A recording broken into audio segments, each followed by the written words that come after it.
Haastattelussa on perussuomalaisten kunnallisvaaliehdokas, kaupunginvaltuutettu, sosiaali- ja terveyslautakunnan jäsen Juha Malmi. Tervetuloa haastatteluun. Kiitos. Vaikka edessä on kunnallisvaalit, niin kerro ensin, mitä mieltä olet euromaiden tukemisesta? Rahahanat kiinni ja välittömästi. Ei meidän tarvitse tukea sellaisia maita, jotka ei ole hoitanut talouttaa yhteisten pelisääntöjen mukaan.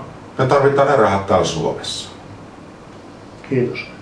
Mutta eihän euromaiden tukeminen liity kunnallispolitiikkaan. Kyllä se vaan liittyy ja ihan suoraan liittyy. Valtio on leikannut kunnilta yli miljardi euroa. Ja tämä raha on mennyt konkurssikypsien europankkien tileille. Ne pitäisi käyttää kuntalaisten peruspalveluihin täällä Suomessa.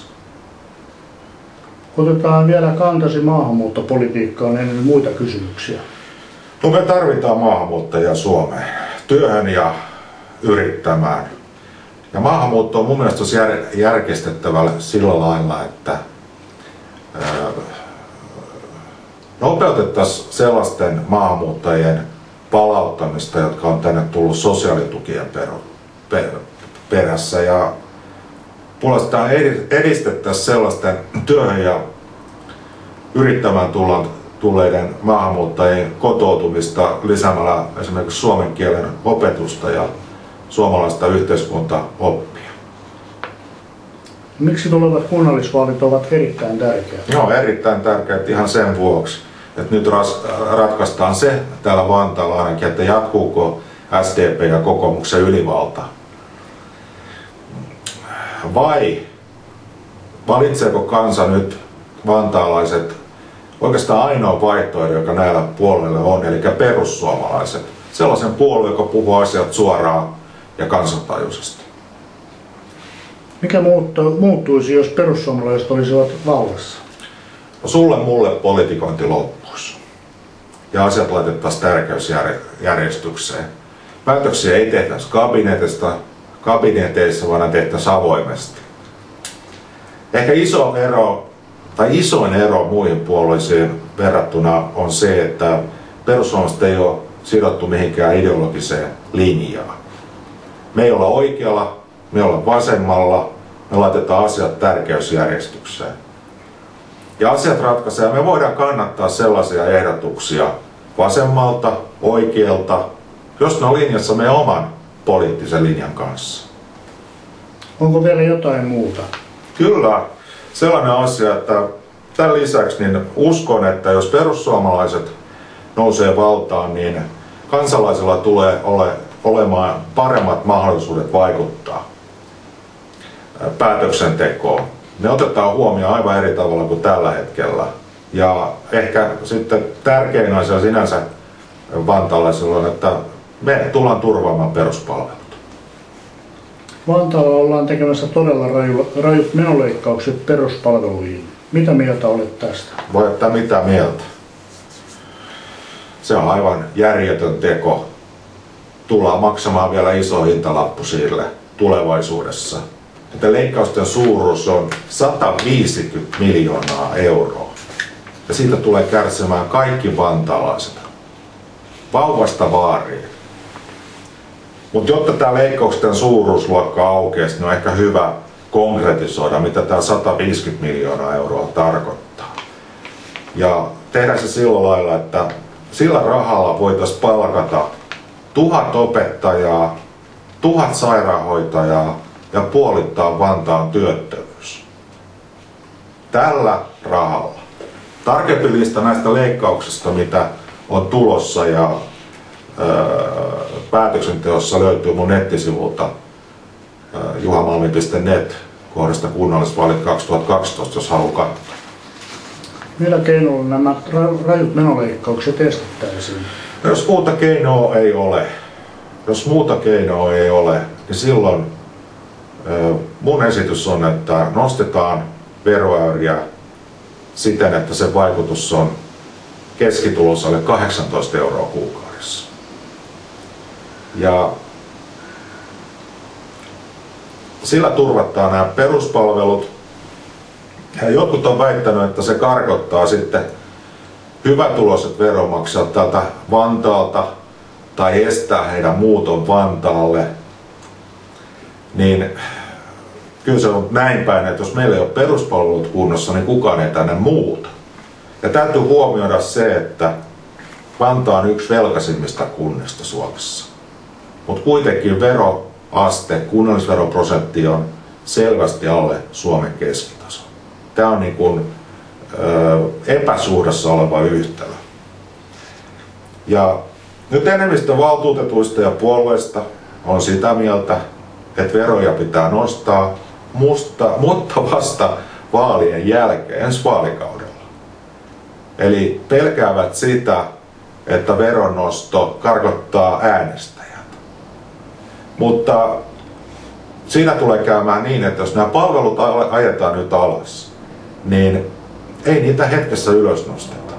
Ja se pätevät henkilöstö lähtee pois yksityiselle sektorille, mistä heidät saadaan sitten takaisin vuoden päästä esimerkiksi.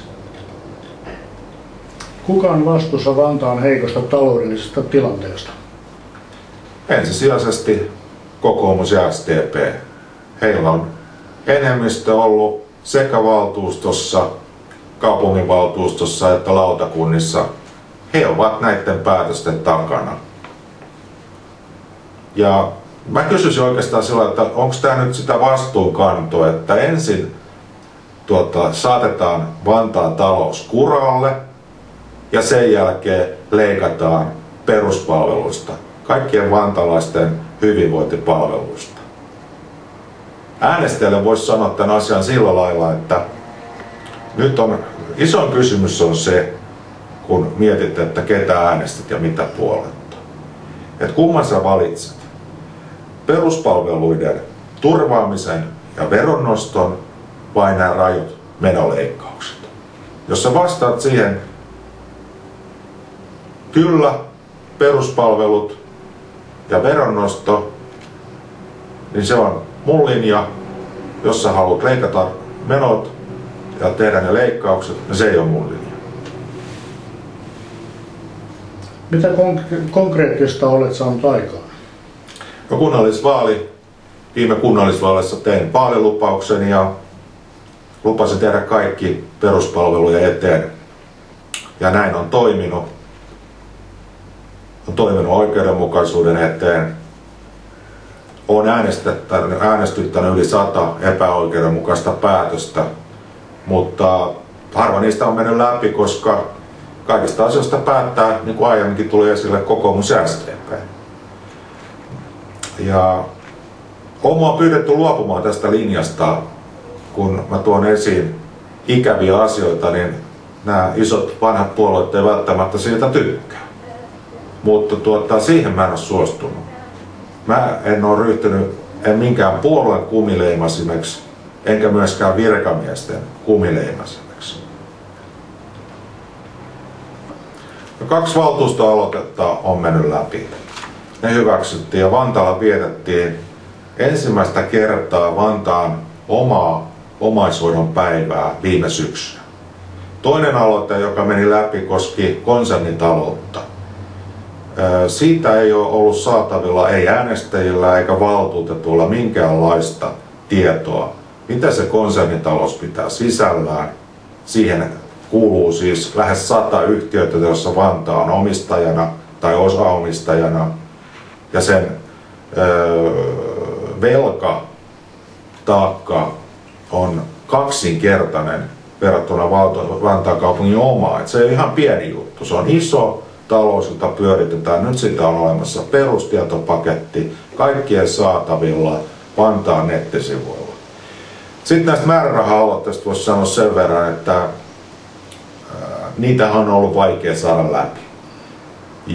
Mutta kuitenkin jotain on saanut läpi. Eli omaishoitajille siihen kalliimpaan maksuluokkaan 100 000 euroa. Viimeksi sain 250 000 euroa koululaisten kouluruuan parantamiseen ja 4 miljoonaa tälle vuodelle sosiaali- ja terveyspalveluiden parantamiseen. Tein sen esityksen yhdessä Teijo Kakon kanssa lautakunnassa. Lautakunta ei sitä hyväksynyt, mutta kaupungin johtoryhmä hyväksyi sen sitten vähän 2-3 viikon päästä lähes täysimääräisesti. Miksi äänestäjien tulisi valita juuri sinut tulevissa kunnallisvaaleissa? Olen pitänyt vaalilupaukseni ja esittänyt rohkeasti oman mielipiteeni. Musta ei ole tullut mitään kumileimasinta ja olen korostanut peruspalveluiden merkitystä niin puheissa kuin teoissa ja olen vastustanut voimakkaasti peruspalvelujen leikkaamista. Mä olen sitä mieltä, että investointi ihmiseen kannattaa aina. Kaikilla on oikeus ihmisarvoiseen elämään ja heikommissa asemassa olevista ihmistä pitää huolta.